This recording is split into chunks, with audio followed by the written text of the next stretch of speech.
Hey everyone, it's Emily and Trey here. Before this episode starts, we want to invite you to this year's Sauk Center's Festival of the Arts. The Festival of the Arts is switching things up a bit this year. You can still find artist vendors set up throughout the park selling their handmade work. And this year, you'll also find art demonstrations, live music, a literary walk, food trucks, and artists painting murals on local business windows all down original Main Street. And Laura Packer, Minnesota's own award winning storyteller. So join us August 29th and 30th from 10 a.m. to 5 p.m. in Sinclair Lewis Park and Original Main Street in Sauk Center, Minnesota. Check out saukcenterartfest.com for more information.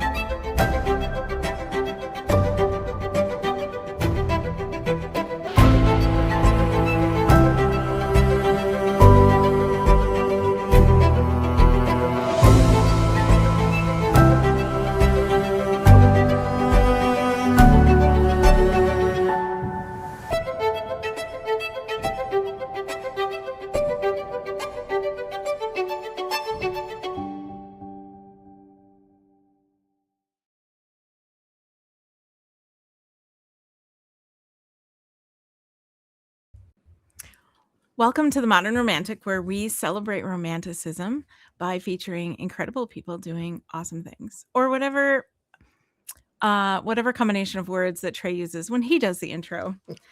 Trey's not here with us tonight, but my name is Emily, so I'll be your host today, and I am here with Jayne Ann Krentz. And I'm so excited to welcome her back to the show because it's been 2 whole years since you've been here, and I'm so grateful that you came back. Welcome to the show, Jayne. Oh, thank you. I had a great time last time, so I'm delighted to be back. Good to see Yeah, you again. thank you. Good to see you. I'm so excited. Um, it's too bad Trey couldn't make it. Trey got a part, if you heard last week, Trey got a part in a play. He's in The Hunchback of Notre Dame in Charlotte, North Carolina. And so he is there and he is rehearsing tonight. So he can't make it, which is too bad. But we wish him well. He's going to do great in the play. I think we're supposed to say break a leg so that no bad things happen. Go Trey. Go Trey. That's right. So you have had quite a lot happen in the last 2 years. The world has had a lot happen That's in true. the past week. Authors are just living in it. Like you, we're all just living in it. Yeah, it's just been a really busy. I think what's happening in the market now in the publishing world is just so much change so quickly, Oh, and just coming at us, like Zoom at a million miles an hour. And since I've talked to you last, we've seen things like self-publishing has become the norm, rather yeah. than more of an experimental process. AI is threatening everything. Every author I know is terrified of AI. Yeah. Every creative person I know is terrified of it. And the only solution is to ignore it because it's not going away. It's not like Um, there's legislation out there. They're working on it, and I'm happy for that. But yeah, there aren't yeah, many solutions right now. yeah. We like to think that the design and creativity are still human generated concepts and that it takes the human mind to do that.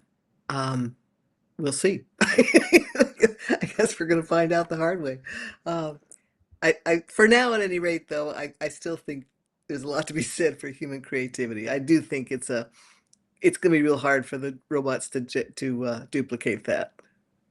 I would agree. I feel like it's become pretty easy to spot AI generated text for many of us. It's become really easy to spot AI generated imagery and videos and things like that. There are some people that don't see it, but many of us do. And um, Victoria Kelleher is an actress who we had on the show recently that said AI will never be able to perform on stage the way a human can.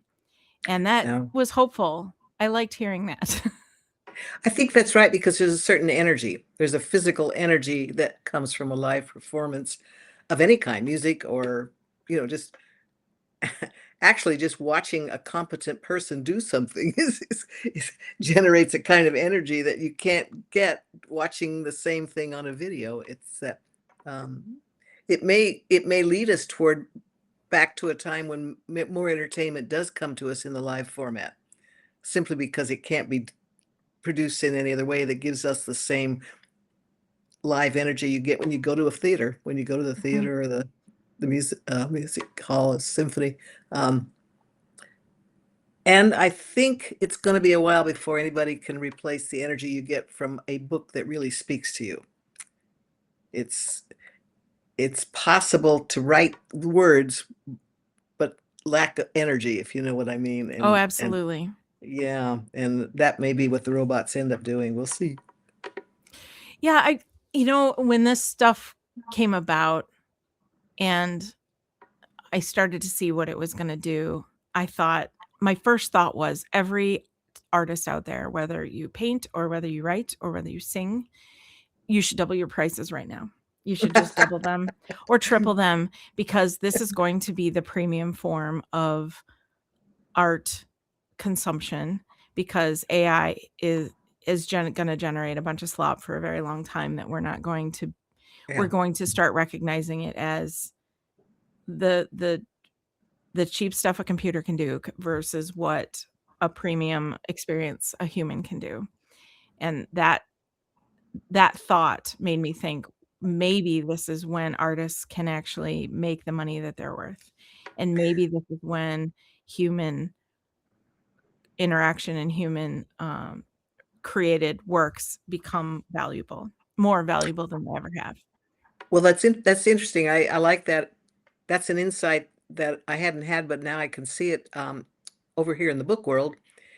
The Yeah. the decorated book is becoming a thing. You know, um, fancy covers, added on designs, pages that are squiggled. I don't know what the word is, but all the little lines On on the a page. edge. Yeah. Yeah, edges. Yeah, thank you for the right word. But people are willing to pay more, not just for the book, but for a decorated version of the same book they may have read on their Kindle. It's the experience. Yeah. Yeah, yeah. So there's something else going on there, that the value of the story is not just the words. There's something else going on that people want to capture and hold on to. Very Mhm. interesting. Yeah, yeah. That's Yeah, like I'm seeing things like when you buy this from excuse me. I guess I shouldn't speak to the let me finish one sentence. I've seen things like when you buy my book, you're also going to get an experience with it. Like if you pay the premium price, you'll get, for instance, this tea set to go with it that is in the genre of the book, or this I don't know, I always there was always a piece of music I would put on when I would read a certain type of book. And I always thought that if an author ever paired the music they picked in, I know that there's a whole business side of that I'm probably really messing with by saying this out loud. But if you like, let's say this particular symphony is what spoke to you when you were writing it, and you have that in your head, or it references it in the book, like how neat would it be to include that somehow with the book? yeah, part of the experience. That's probably more doable in the electronic books. There Oh, might be sure. ways of tying it to that. As you say, there's all kinds of copyright issues that I don't know how Yeah. that would be resolved. Um, but Yes. I will say that it's common now for writers who write with music, and a lot of them do, to put their playlists in the back. They'll list the playlists that Yes. Yes, they'll use. that. I And love so that. that's becoming more and more of a convention now. After the acknowledgments page in the back, there'll be and the playlist for this book. I love that. I think that's brilliant. I really do. Is that something that like do you listen to music when you write? Because I feel like we talked about that I and you didn't. can't. I can't. Yeah. I've tried. It just distracts me. I get into the music, and one part of the brain that's supposed to be working on the book is listening to the music, and I can't walk and chew gum at the same time. I get Um, that. but a lot of writers do, and they use the mood that the music sets to get them into it. And I get the theory. It, theoretically it should work. Hmm. I Yeah, just no, find it. absolutely. When I edit photography, I know a girl who edits photography to like heavy metal, and I cannot even think with that going on. And so I'll sit down in front of Photoshop and I'll try to play even a song with lyrics, and I can't do it. It has to be instrumental only, and it has to be really, really low. So I get the whole your brain can't do both thing because mine struggles with that too. Yeah, I guess I think it's whether or not you can tune out the music, but then why would you want to do that? I mean, Yeah. that's kind of pointless. So I'm not real sure. I think brains just work differently. Everybody's head Hmm. works differently. So, but for me, I'm all in on the story, and that actually makes me think. I think I've often tried to explain that I'm a dialogue-driven writer as opposed to a Hmm. narrative-driven writer. And Yeah, maybe that's what's going on because I'm hearing the story when the characters start talking. So music really is an interference at that point. But if I were a more visually driven writer, that might work because that makes because sense. we are used to seeing film with music behind, going on that sets the mood for the film. We know how to Hmm. think that way with film. So it might That work makes that, sense. but Yeah. but I think for me it's all dialogue driven. So yeah, I bet we're on to something here. We need to we need Like to it's make a too list. noisy. Right. Yeah, yeah, I can't hear you talking because I'm listening with the Right. music in the background. When when you're doing your dress design work and your costume design work, um, are you visual? Can you see it in your head before it's done? Do Oh, you for do sure. you Yeah, could see that? absolutely. See, that's a gift. That really That's where is. it starts for me. I have to work backwards. Uh-huh. So I'll have it in my head how I want it to look. That's not to say there aren't design changes, you know. I think every artist probably has that to some degree. Where like, oh, this didn't work how I was picturing it. So or I don't have enough fabric or not enough fabric of that kind exists or whatever. Um yeah, but I do have this image. I want this massive flowing dress that's gonna catch the air when the wind blows, or we could Yeah. throw it in the air and it's gonna catch the air, and I could picture how I want that to look, and that is how I then start figuring out what I need. The technical Yeah. part of getting there, how you Mhm. make it. Yeah. That's an interesting art form. It really is. As you say, it's reverse engineering. Getting and then I'm fascinated with costume and dress design. I don't do it, and I can't even sew very well. But but I'm fascinated with the idea that humans focus so much attention on it. Um, we all wear clothes. I mean, Right. Yeah. where did Thankfully. that start? Where did that, yeah. And maybe that's why it started, just because it's better than the alternative visually. But no, I think it's very interesting because when you see the over the top stuff at the Met Gala, Mhm, yes. where the engineering is everything, I mean, and they're no longer really wearable. You're just part of an art Yeah, exhibit they're when you not come. sitting down in it, right. Uh-huh. Yeah, I don't think you could. Most of it, I don't think you could. It's amazing they can even move. But that's like taking costume design to the extremes, and you'd never see it on the street, and you never will. But that's where the artist's eye took it when the artist was unencumbered with the need to make it actually wearable. Uh-huh. I like Because all that word, unencumbered. Mhm. because it's the ult clothes when you think about it, the art ultimate form follows function. You have to be able to move. So You I don't know, know, I just for find it interesting. it is interesting. For a while, I made recycled designs. We called them that.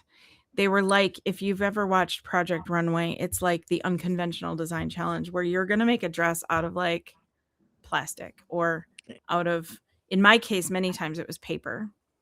Um, and so making a dress out of paper is so hard because it rips easy. I watched so many very unfortunate incidents happen behind the scenes where a model was getting ready and the dress tore in an unfortunate place, and it'll affect whether or not that show happens for that model or that designer for that matter.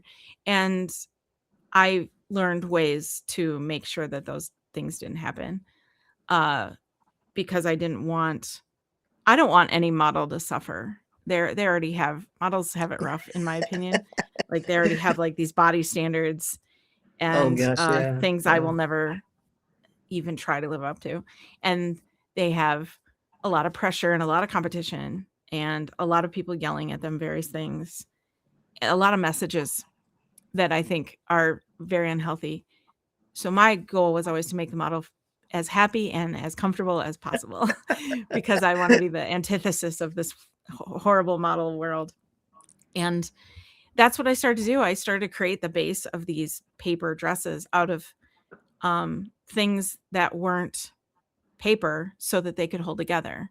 So whether it was a recycled fabric or a recycled something else, it was always something that could zip up and many times had pockets, things Aha. like that, because I wanted to be able to do something that no one else was.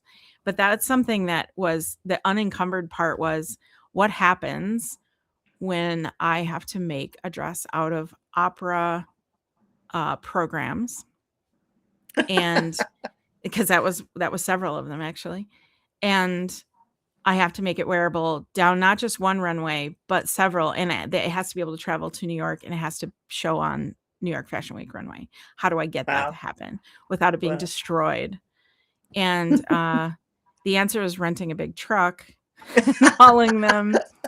But they're we figure out a way to. But I look at Met Gala and I go, wow, I would love if anybody is out there that's going to go to the Met Gala and needs someone to make them something, You're up for please it. talk to me. Yes. Oh, I would relish that so much. Like, I What believe would in you wow do? What would factor. you do? What would be your visual for standing out on a runway like that? It would depend on the person, but I would love to dress a man because I feel like men get the short end of the design stick. They don't get all the fluffy fabrics. That's true. Yes. And as much as I would die to make some really great ball gown for that, something that would just be over the top amazing, I would make it where it actually was plants growing or something, like I Oh want it, yeah. like I want it to be something where it's like this dress is made of moss, something like that. But I feel like I want the challenge of dressing a man for that, where this guy's gonna just outdo every guy there, because they wear tux and it might have something slightly different, but Yeah. It's the look. They're in a uniform more yeah. than we are for sure. But I Um, think it that's like back to what you said, more of the body is a canvas for us somehow. yeah. And and we talk about how we throw away good clothes, but or give them away or get rid of them and buy new ones. But we do that because we're bored with them. It's like Mhm. it's not because we don't have a sense of of waste not, want not, it's just that that's our own personal art. We're going to wear that Mhm. art, and we want something new. People want change. People want something fresh and a new look. And yeah, it's just a really interesting art form, clothes. It is. I would agree. Yeah, and it's very wasteful because of that. We dress ourselves more often and change those things more than we change our own walls. Well, I've run into it as, trying to describe what the characters are wearing without going into lots of detail, Right. and and I do end up, if it's a ballroom scene or a party scene, I am going to probably put the hero into a power suit, Yeah. into a tux because it's the ultimate masculine Mhm. suit, um, and it reads well, it makes every guy look good, It um, does. That's and true. and that's what everybody wants when they step out the door. Um, and here's what I almost invariably come back to again and again when I'm dressing my heroines is the little black dress. Yeah. Because it's like that's the ultimate sexy dress. It always will be. And it's something, this the a little black slip of a dress is just It's really a Well, negligee. and if we're putting ourselves in that character from a perspective, like a relatability, we all feel pretty good in a black dress. Yeah, confident. Yeah. Yeah, So yeah, it's not an uncomfortable moment for me to envision myself as that character yeah, yeah. because, As yeah. opposed to something loud and pink or something like that. That would, yeah. Right. For someone, that's great. Not for me. And that's what most women would tell you. Not for me. Yeah. I like pink, but I'm not going to go out in the street wearing a lot of pink. So, The bright. Yeah. There's those women who can do it. Kudos to you because it's, I can design it, but I'm not going to wear it. that's funny. Well, But we anyhow, do all like, oh, go ahead. I'm that's one sorry. of the things that's just one of the, you're over here designing in your head, and I'm over here wanting to put my characters into interesting clothes, and I don't know how to do it. I don't know. What would, that's an idea for you. You could That's be a clothing fascinating. designer for writers. Oh, what would that look like? That's fascinating, and I want to do it now.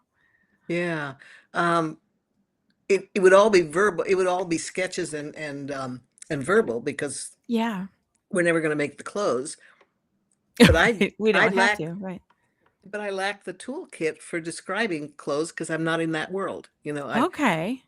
I can flip through Vogue magazine, but that's as far as I can go.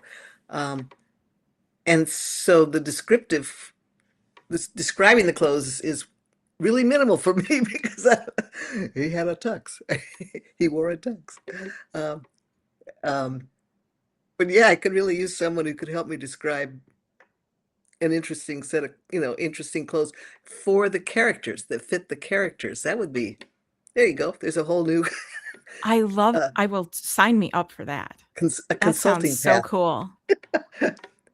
I would totally do that. If you ever want to just play around with that sometime to see if that's I'll contact you. something you'd Okay. like, I would love that. That was, oh my goodness. I never even thought of that. What a great idea. Well, it comes to me naturally because I'm looking for ideas for clothes Right. all the time. It's a weak spot in my writing. It is, And and I it's think a something that lot of writers, surprises me. I think a lot of writers overlook it. They'll just say they'll use a word like a glamorous dress or something like that, Yeah. rather than trying to actually describe the dress, which is interesting because if they had the character looking at a piece of art on the wall, they would probably do a better job describing the art on the wall to give an idea of how the character was reacting to that art, because that's what they're looking for is the art doesn't belong in the story. It's the character's reaction to the art. Like somebody who looks at a piece of abstract art and just doesn't get it. Right. That Right. that would tell you something about that character. But I bet most often I would do a better job describing the art than I would what the character's wearing, even though I'm trying to get to the same point, which is something about the character. So Fascinating. Okay. No, that makes sense. One, I'll tell you this, and for any other writers out there, anybody who yes, just yes. wants to go see a good example of this is there's a movie, is it Don Juan DeMarco that has Johnny Depp in it? I'm gonna look this up quick because he plays, it's a 1994 movie. It's is it? Somebody please tell me if that's him in it. Yes, it is. I'm thinking of the right movie. Okay. Marlon Brando, Johnny Depp, and Faye Dunaway are in this movie. And there's a portion in the movie, I can't tell you when it is. I want to say it's in the, I don't think it's toward the end, but he describes a woman wearing a dress in a way that makes you want to be that woman wearing that dress. Like Oh, the way he describes the silk on her skin is like amazing. And so something like that, like the way the fabric behaves and things like that might be so, like terminology, like, oh, it was bias cut, which changes the whole way that fabric lays on a person. And you can only use certain fabrics for bias cut to get the, yeah. I see where you're going with that. I need more of that. Okay. So for everybody out there, Don Juan DeMarco is your homework, and Okay. Look for just the listen for that look for the part. dress.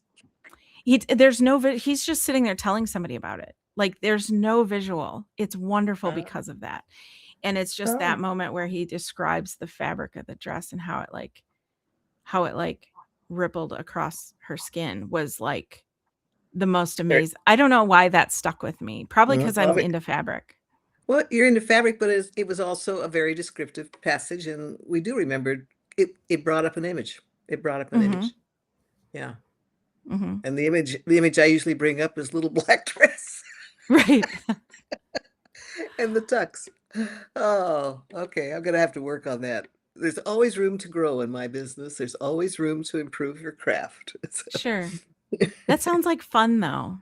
Maybe it's fun for me because I love clothes and that sounds enticing to me, but I don't know, hopefully you see something like that as something fun to learn. Yeah, something fun to learn because I'm always looking for ways to give an insight into my characters without being in your face about it. You know, like red hair, blue eyes, that kind of thing is fine, but that's really not what you want to convey. You want more of the personality of the character, and and clothes are a way to do that. So it is, yeah. It is. That's one thing that when I was designing more, and if I would be backstage at a fashion show or be in public somewhere, I typically just I myself don't wear a lot of what I would make. I'm a jeans and t-shirt kind of person. So I'm wearing a hoodie right now. And it's a lot of it was just utility. I was thinking so much about these other clothes and how to make them do what they need to do and be what they need to be and all of that thinking about my own wardrobe is almost too much sometimes. So I would just wear a black something. Usually it was like a top with leggings, like super simple. But I remember being behind the scenes at some of these shows, and if I came out to where anybody could see me or talk to me, people would come up to me and be like, "And are you wearing something you made?" And I would be like, "No, I didn't have time to make myself leggings for this, or whatever." And they're just like, "Oh, what you chose to wear tonight is just brilliant." And I'd be like, "This is literally like a Target t-shirt." And that's probably the secret is people just think you're brilliant because what you put out on the stage, you must also be wearing. Minimalist. It's the minimalist look. And you can get away with anything if you wear black and look like you know what you're doing. Well, that's it. That's I run into it perhaps more even in the Futuristics, which is the book that is out now. Because I don't want them to be wearing costumes like Star Trek. I'm not looking for that. I'm looking for relatable outfits. But I'd like to give them a twist that makes it kind of futuristic or something you wouldn't have expected back on Earth because they're on another planet. They're living a different life. And it's fine to go with the old traditions, but I'm always looking for ways to give the costume or the outfit a little bit of a something. It's just part of trying to set the scene for, yes, this looks a lot like 21st century America, but with a twist. I see. And that's so we're not Barbarella. No, I'm not looking. No. There wasn't much costuming in Barbarella. No, there wasn't. No. Oh, that takes me back a while. Right. I don't know why that came to mind. I was trying to think of 70s space stuff that we all kind of, or 60s space stuff that we all kind of moved past. We're not I guess there was I guess the kind of the broad-shouldered look is kind of a like a pointier, yeah, that resonates as a futuristic look for some reason. We must have seen it in movies enough. Right. Probably Star Trek. This shiny silver anything seems it's like a I don't know, I feel like shiny silver stuff. The metallic look, you're right. Yeah.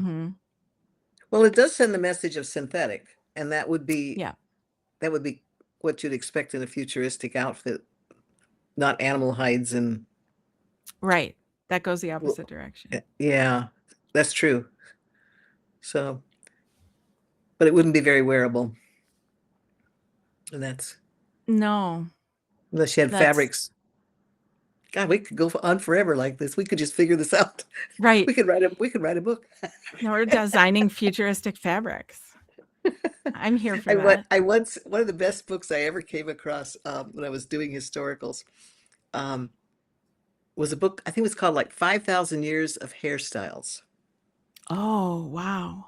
And it was just, I couldn't put it down. I mean, it Yeah. was just fascinating. Um, and I just think we're all fascinated with human adornment, what we wear, and we judge people often by their clothes. I mean, it's a huge factor in our life. Seattle's famous because it's got a very gear look, Mm-hmm. which is another reason I wouldn't wear pink out on the street here. You need the black and the hoodie and Mm-hmm. That and the like backpack. Yeah, grungy, yeah, yeah. alternative, right? There's a look. There's a look, yes. Oh, I'm from Seattle. Yeah. Seattle's only one place I've been, just in the airport, and I've always Oh, wanted to stop and visit more. good. Yeah, you should come. We do good. We do good food here. We've become a bit of a foodie town. Yes, I can get on board with that. We're I'll not work on New York, but we're foodie. right, yeah. I think, well, the last time I went through there was a layover, and that's when there were the fires a few years ago, and so the sky Oh, was orange and very difficult to see, yeah. and I That, thought, well, I'll stay in the hotel. yeah, that was smart. The air was very bad during that period. None of us wanted to be outdoors breathing it. So, Yeah, it was, yeah. I'm glad those times are over for now, at least. Hopefully forever. have you seen much change in the well, you've been doing the podcast since we last spoke. Have you seen much change in people being more aware of the romantic viewpoint of what's going on? I think a lot of people didn't have that term in their minds, but they saw it and wanted to experience it in whatever way they wanted, like whatever way suited them, and they just didn't have that word in Yeah. their vocabulary. It became cottagecore, or it became Ah, dark academia, or it became a different word. It just, the terminology was the only thing I noticed that like eventually maybe they discovered, oh, that's what this is, interesting. Yeah, Mhm. I see where you're going. I agree with you. So for Things like, sure. And oh, go ahead, I'm sorry. well, the dark academia is an excellent example of it. And the Yeah, we whole started to gothic, see more of that. Hmm. and just the whole gothic image that comes with that, it's just it's a romanticized view of it, a dark romantic view. Yeah, Hmm. very. Yeah, I think maybe people didn't have the right words because we'd sort of forgotten what romanticism was. The definition had fallen out of use, or the word had fallen out of use because the definition kind of hadn't come into the modern era. But So much so that I found us educating people more than I'd hoped on the more difference than you hoped. between, like romanticism, and they're like, oh, that's like romance novels, and I said, well, that's part of it, it can be, but there's more to it. You can romanticize war, you can romanticize, Oh yeah. space. And people have for forever, since forever. Did they have a Like, sense of romantic poetry from the 19th century, the classic romantic poetry of the Keats and the Shelleys and the I mean, I'm starting to maybe see a little bit of that come back. There's maybe some people who are always into that have made themselves known to us, which has been surprising and very happy. Um, and I think that it's something that we're getting back to. I'm seeing this trend. We're getting back to it, and I think we need it yeah. as a people. Yeah, I think so too. It's like in writing, we don't focus on it. It's just infused into it, I guess you would say. Yeah. Um, a lot of the heroic values and virtues, um, things like honor matter, in fiction. Um, and things like determination, just do it or drop. You know what I mean? That kind of Hmm. going forward. I thought about that when I saw the new Hail Mary movie Oh yeah. project. Hail Mary project. Andy Weir, Hmm. yeah. Um, Ryan Gosling, of course, he's Yes, adorable of anyway, course. but Gotta love um, him. Yep. but it's that no matter how flawed the character is, when the chips are down, they do the right thing. They come through. It's such a quintessential American hero kind of character. And it just warms your heart. It just makes you feel good. And I thought that's what we're all going for with fiction. We're all looking for an affirmation of those core values and those core virtues that that's romanticizing it. I know that, but there's a reason we do it. And that's because I think they have a lot of survival value for the species. Hmm. Um, the guy who will lay down his life for the community that's ultimately what saves the world, and that virtue and that value is hard. And the woman who can, you know, hold a family together against all odds is, those are huge benefits to the survival of the species. And I think that's why we like to see those things affirmed in Hmm. our fiction. Yes, when things look dark, we look to heroes, and we look to hope. And I think stories like that give us that Yeah, at those times. And even when there are not dark times, I feel like it's kind of just a human nature to want, we all want our world to be better somehow. We have this yeah, idealistic look of what our world should be. yeah, yeah. And we strive toward it. Hmm. One way or another, we want to keep moving forward toward it. Yeah. And I think that's just a survival thing. I think that's fundamentally what drives it. It's a Darwinian thing. If you don't have that, you probably don't care to live. You don't have any goals. You don't have any reason to keep going forward. So Hmm. See, I think we just proved that art is essential to survival. yeah, for sure. What It a is what a because great breakthrough moment. I'll tell you, if it weren't, we would stop doing it. The Yeah, drive the drive would be gone because absolutely. fundamentally we're all about survival, and making the species go forward. And art has always been with us for that, hasn't it? We don't do it in a vacuum at all. It's something that since last time we spoke, I have done a few speeches here and there for various organizations about particular. For some reason, it has turned into and delightfully so um, a thing about aging, and that is that creativity equals longevity. And it's something that I Ah, have kind of thrown myself into because not only do I believe it, because I believe it wholeheartedly, I see it every day. Um, because I also work at a maker space and I see how it affects being creative, affects people in ways even they didn't expect. No one expected. It's it's like a magic nobody really understood until they yeah. just go do it. And then they're like, wow, this really quieted the voices, or this gave me purpose I didn't know I had. And it's something that I see being like art actually does give people survival and Mhm. thrival. That's not a word. Thrive. That helps them thrive. Yes. No, I think you're right.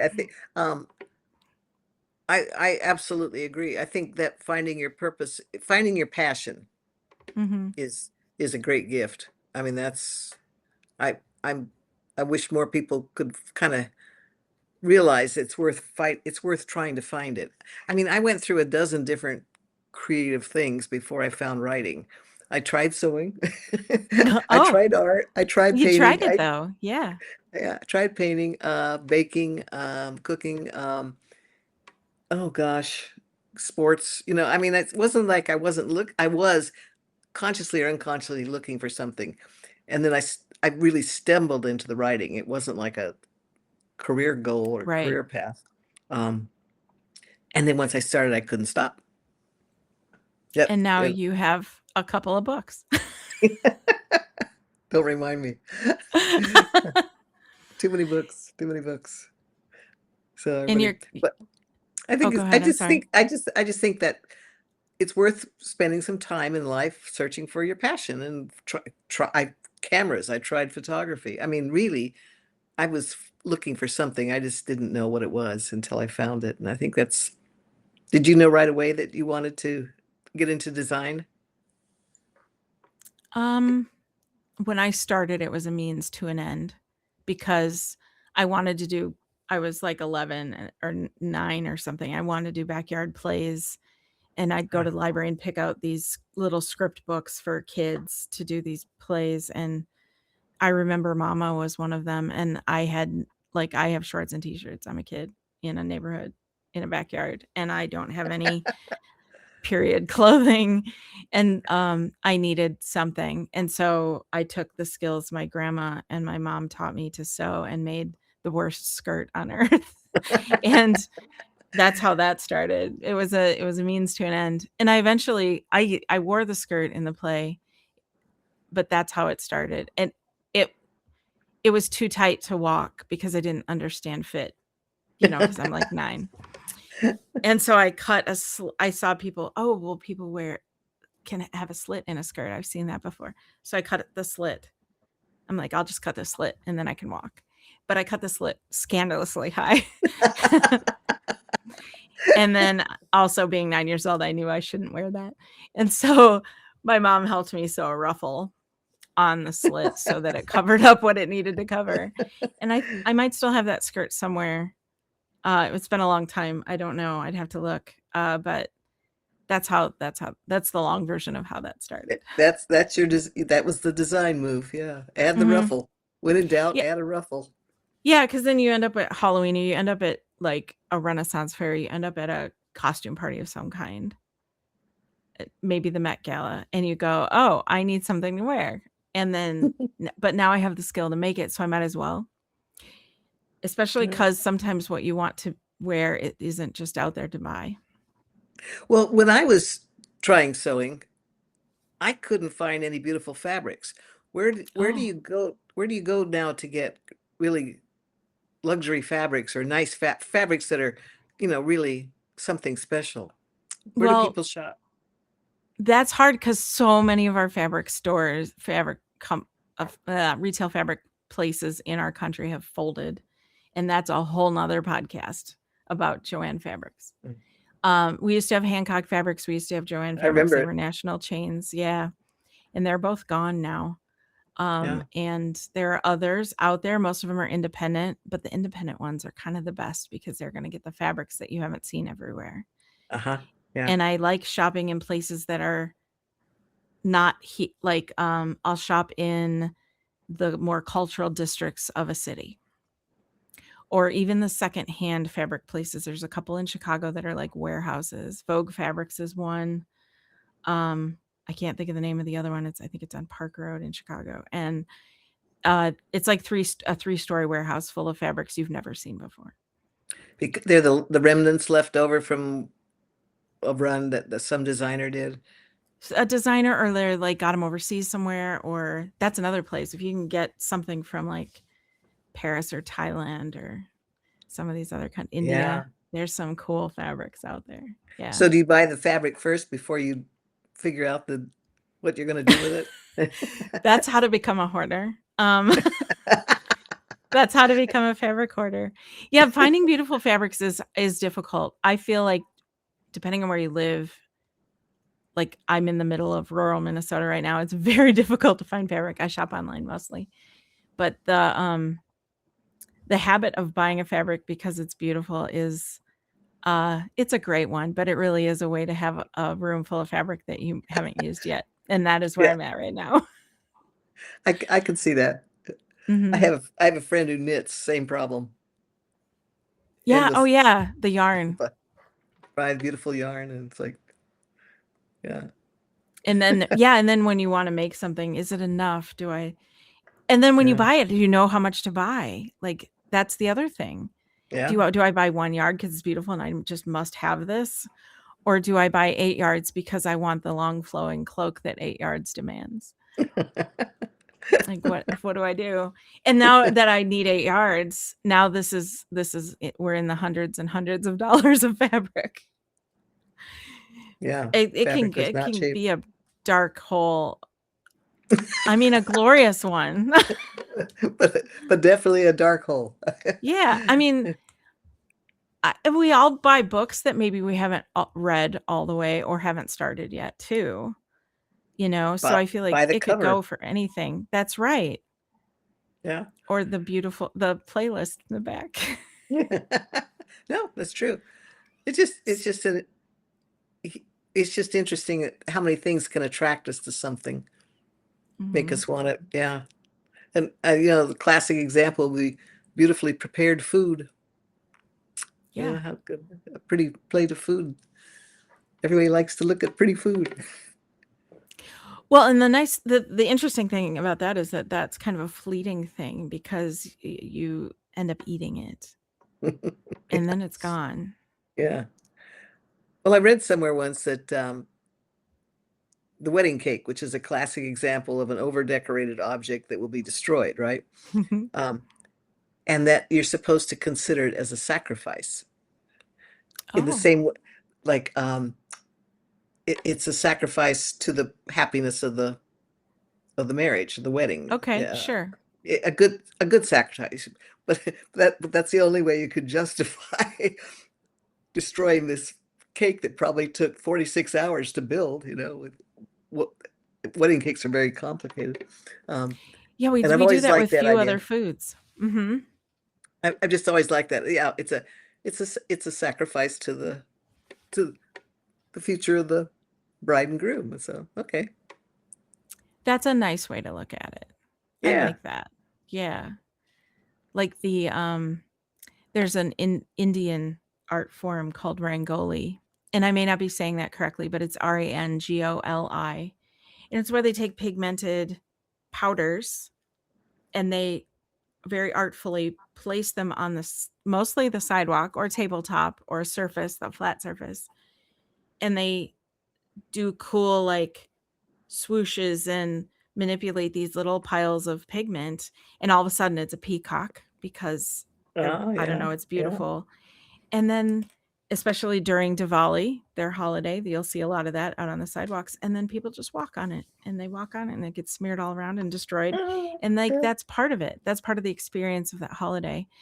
And I know there's more to it than that, and anyone's welcome to go Google that, but or go look up Rangoli as a tradition and what those things mean. But I always thought of that as such a fleeting art. Like they spend hours making these beautiful, Oh, beautiful art, hours making this beautiful cake, yeah, sacrificing it to the well-being of the marriage sounds beautiful. yeah. There is something about we do savage our own art, and I don't know why. I mean, it's got a long history of doing that. And then other times we go out of our ways to salvage it, to protect it. Right. Um, I don't know why we why some of it gets saved and some of it as deliberately well, and then that brings up the whole thing with graffiti. At what point does that Hmm. become an art form? And Graffiti's not even new anymore. Yeah. mm-mm, Like it's basically an older art form for us now. yeah, Yeah. It's all very emotional. which is makes it fit right into your podcast. It does. Yep. Yeah, I think that's a key to the romantic attitude is that is acknowledging the emotion that it generates. If the and maybe that will be the ultimate flaw with AI. If it can't generate emotion, then it's a cartoon, and that'll Yeah. it'll be a fleeting joke kind of thing, but you won't remember it. Yeah, I'm not sure you would remember a story if it didn't have, if it can't pull on your emotional foundation, and your deepest emotions. I mean, look how easily we can walk away from a sitcom Hmm. and never it because we didn't, maybe a joke here or there, but no strong emotions. So, so the human ability to reach for emotion may be still what saves us from Right. saves our jobs. Well, that and yeah, I think you're right with because there's an emptiness to AI. Yeah, And I think because we humans are so astute at emotion, and we don't always, and it's not always within our easy and immediate control. You never know when the particular video that pops up on social media is going to be the one to make you cry yeah, while yeah. you're on your lunch break and can't be crying right now. This is a bad time to cry, like, Yeah. and we do it anyway. But like AI producing that seems, I don't know, like I don't believe AI can duplicate it the way humans can, and it will never truly be able to do that. Yeah, we're a long way from that. I don't think it's going to be that easy either. Life finds a way. Life finds a way, yes. And I want to talk about your new book. The is Welcome to the Nightmare. Is that it? Enter the Nightmare. Enter the Nightmare. I'm sorry, I I got it just happen wrong. to have a copy right Oh, here. there we are. This is so good. Invited Enter author of the the show. She's Nightmare. gonna show up with her book. Yeah, I love the cover on this one. It's kind of different for me for one of my Yeah, books. I love it. Yeah, And also, Jane Castle is the author of that book. The yeah, but what they say, the publisher now puts Jayne Ann Krentz writing as Jane Castle. If there's any aspiring authors out there, I will give my major piece of advice that I have learned over 40 years is, for gosh sakes, do not use pen names. They will come back to haunt you. I absolutely guarantee it. And the reason I say that is because in this day and age with social media, you cannot build multiple brands. I don't care how good you are at It's social so media. hard. It's Yeah. just so freaking hard.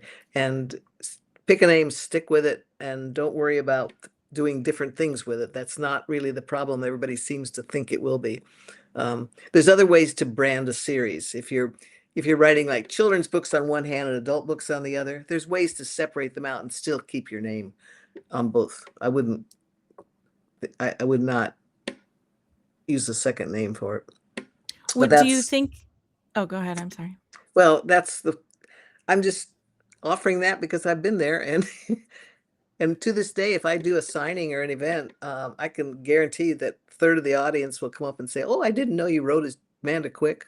I didn't know you wrote as Jane Castle."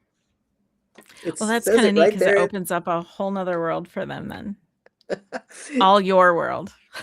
Well, not necessarily. That's one of the reasons they don't know about it, is because if they Oh, came I see. across it, they heard that it was historical, and they don't read historicals.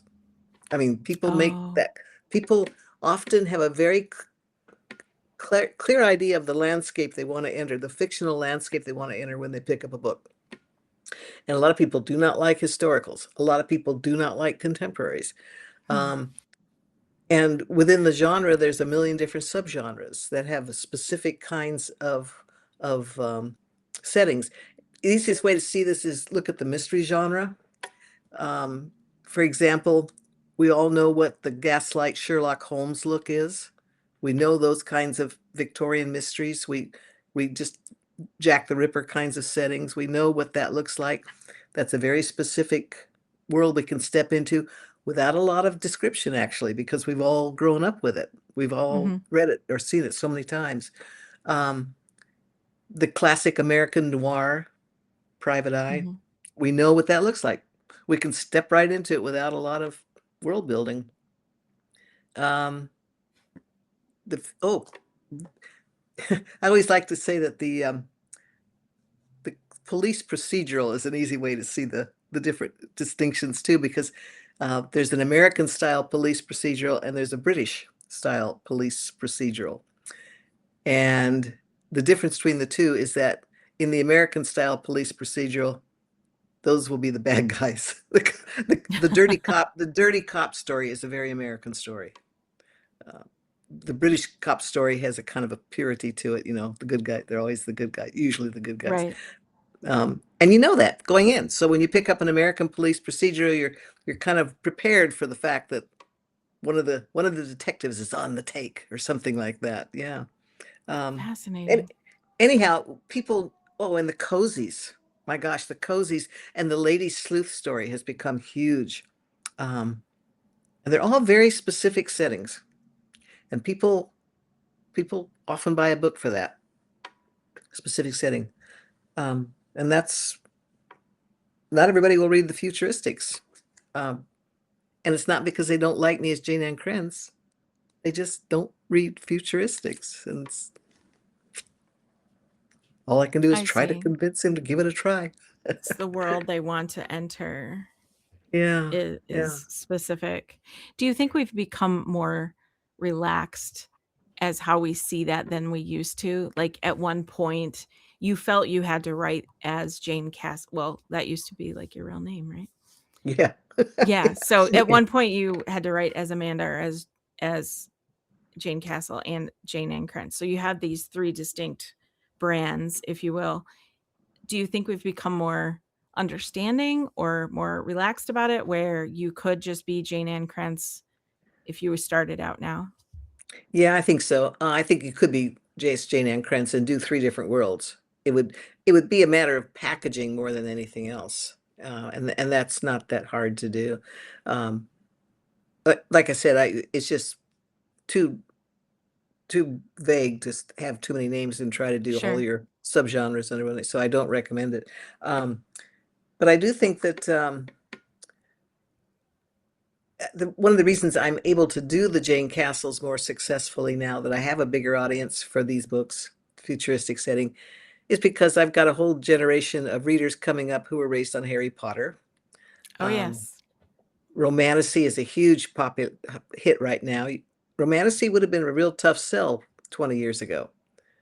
Right? But today's audience is open to it because they grew up on Harry Potter. Yeah, So, romanticy 20 years ago was like fan fiction. yeah. You That's wouldn't right. you would not see like an actual book. That's pretty neat.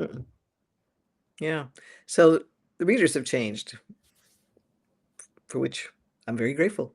Yeah. That's awesome. So give us a quick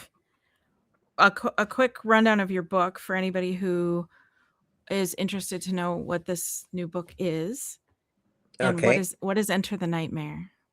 Enter the Nightmare is actually an escape game that becomes a key plot point in the story. So it's kind of the ultimate escape game because if you win, you get to leave. It's one of those hotels that if you check into, you don't always check out of, and that's the gimmick, I guess you would say, that draws you through the story. But in reality, our heroine is in hiding because somebody's out to kill her and stick her back. Not to kill her, they want to kidnap her and stick her back in the insane asylum. Oh. She was locked up because about a year ago she woke up in the hotel and was told that she had just murdered her husband on their wedding night, and now she was being taken away. So she escaped. Now she's back, and she's looking to find out who was behind the kidnapping and who needs her stuck in an insane asylum. So This sounds thrilling. Wow. I think I lean gothic, and the gothic story has always is rides on three engines. A sense of isolation for the protagonist, like you can't just pick up the phone and call the cops.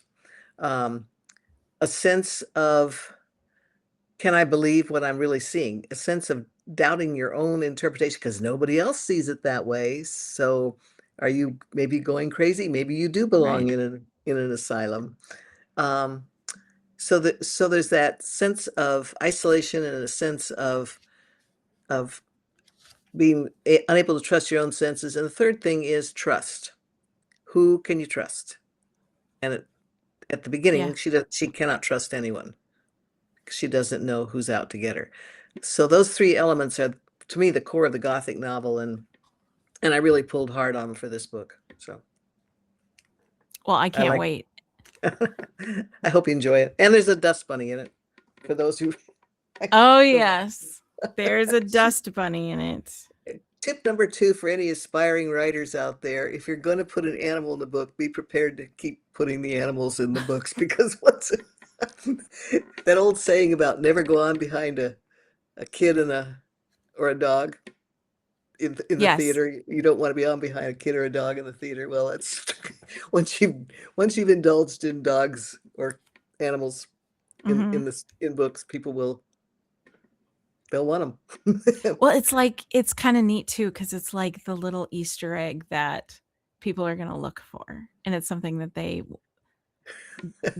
desire to find, and I think Yeah. that's kind of a nice, I don't know, I kinda like that. I'm here for it. Well, I'm they've sorry taken. that if it's probably a challenge to put them in then, or doesn't it get to be Well, difficult? after 19 books, finding a new dust bunny, because they each have to have their own little personalities, but then Sure. so do the characters. Yeah. So we have this thing we've been doing. First of all, before I move on, I'm so sorry. People can find your book online and from their local bookstores, and that releases when? It's in a couple days, isn't it? Yeah, this end of June. End of June. It- Okay. That's like So next week. First, I guess it's actually it's a week from tomorrow, a week from tomorrow. Week from tomorrow. Yeah. yeah, so tomorrow's Tuesday the 23rd as we're recording this, so the 30th would be next Tuesday. Okay. And it's called Enter the Nightmare. Enter So the go check that out. Nightmare. Yeah. Mhm. And then we have been doing this cool thing on the podcast where we ask a question of our previous guest. I'm sorry, our previous guest, who was Mika McCook. We asked her a question to ask you, and then we ask you to ask a question of our next guest. And so Okay. last week we had Mika McCook on the show. She is a food photographer and also kind of a foodie culinary, where she's amazing. Like her photography is like art, but also food. So Mika McCook is who we had last week, and you should check out that episode, or at least go look at her website. It's MICAMCCOOK is her name. But her question for you was, what are you still trying to learn about romance? Or I is there think something you're still trying to learn? Go ahead. I'm always trying to learn something new. Every book is a new adventure. Every book I learn something new. Um, and mostly it's just another version of how essential romance is to a full life. I think, Great yeah, answer. we just need I it. love that. And then our next guest, which is going to be in a couple weeks because we're taking off for July 4th. So July 12th, it's a Sunday. That is going to be our next episode. We're having Meredith McGowan on. She's a costume designer. Aha. And we are wondering if you have a question for her. She also does wardrobe and costuming for theater primarily, and she also does some wig styling. How do you choose the clothes for the character? Oh, that's good. I'd like to know how to do that myself. Yeah, that's We a good spent a one. lot of time talking about costume design tonight. I mean, that's the reason. There's a reason I'm on it. I'm in the middle of a book. I need outfits for these guys.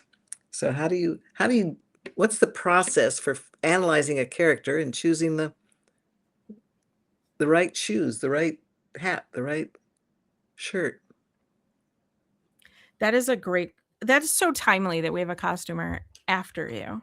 Yeah, perfect. I'm gonna be Oh, listening. perfect. Yeah. So, okay. So watch for that episode on July 12th. And then great. I can't wait to ask her that. That'll be great. And I don't know if she knows she has a question coming from you, so that'll be fabulous. I love doing that part of the show. That's one of my favorites. Well, I appreciate you joining us tonight for this show. I can't believe it's been an hour. This has been such a great conversation, and I loved it. I enjoyed it last time. I'm happy to be back. This was fun. Must do it again. We should do it again. We will. We won't wait 2 years this time. Okay. Thank you so much for inviting me, though. I really did enjoy the chat. Thank you. I did too. Well, you can find, like I said, you can find Jayne's book online in in a week and a day. And you can also check out all of her other books. She has a couple, dozen, yeah, at least that. Do you know the count? No, I don't count. Okay. I stopped counting. I can't stop writing. What can I tell you? I can't stop. Well, yeah, that's like saying stop breathing and stop creating. Like, you should not stop unless you're ready. Yeah. Yeah. Thank you for not stopping. Thank you for having me. Well, everybody have a wonderful night. You can find us online at themodrom.com, on pretty much every social media, and on our website, which is themodrom.com. And you can find us on Patreon as well, if you'd like to support us. And also on Channel 14 in Central Minnesota. You can find us on Sunday nights at 5 p.m. Thank you for joining us. Have a wonderful evening.